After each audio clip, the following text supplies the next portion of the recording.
Kürdəmirin Ərşəli kəndində canavarlar fərdi təsərrüfatlara hücum edib. 10 baş xırdabuynuzlu heyvan tələf olub. Yırtıcıların kəndə hücumu sakinləri sözün əsl mənasında qorxuya salıb. Sakinlər deyir ki, vaxtında tədbir görülməzsə həyatımız təhlükə altında qalacaq. Buradan gəliblər belə sürü şəklində özə. Burada ləpirlər də qalıb, bu formada giriblər həyətə. Heç itlərə də məhəl qoymayıb, giriblər tövlədə tələf ediblər. Hadisə rayonun Əşrəfli kəndində qeydə alınıb. Yırtıcı heyvanlar kənd sakini Nofəl Qurbanovun təsərrüfatına hücum çəkib. Nəticədə yırtıcılar fermerə məxsus 10 baş xırdabuynuzlu heyvan tələf edib. 5 başını isə yaralayıb. Təsərrüfat sahibinin sözlərinə görə ona ümumilikdə 8000 manata yaxın maddi ziyan dəyib.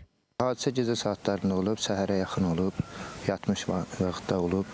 Gecə gəlib giriblər həyətə sürü şəklində. Yəni 1-2 dənə canavar işi deyil bu.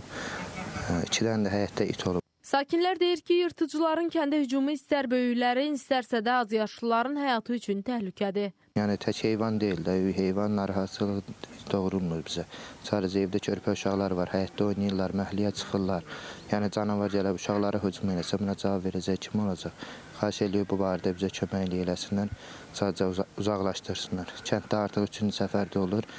Məsələ ilə bağlı Kürdəmir rayon İcra Hakimiyyəti başçısının Əşrəfli kənd İnzibati ərazi dairəsi üzrə nümayəndəsi Əli Bağırov bildirdi ki, ərazi nəzarətə götürülüb və yırtıcıların ərazidən uzaqlaşdırılması istiqamətində yaxın vaxtlarda zəruri işlər həyata keçiriləcək. Qeyd edək ki, bir neçə gün əvvəl də yırtıcılar rayonun Çölqubalı və Sığırlı kəndlərində də təsərrüfatlara hücum çəkib. 30-dan çox xırdabuynuzlu heyvan məhv olub. Fərdi təsərrüfatlara ümumilikdə 15 min manata yaxın maddi ziyan dəyib.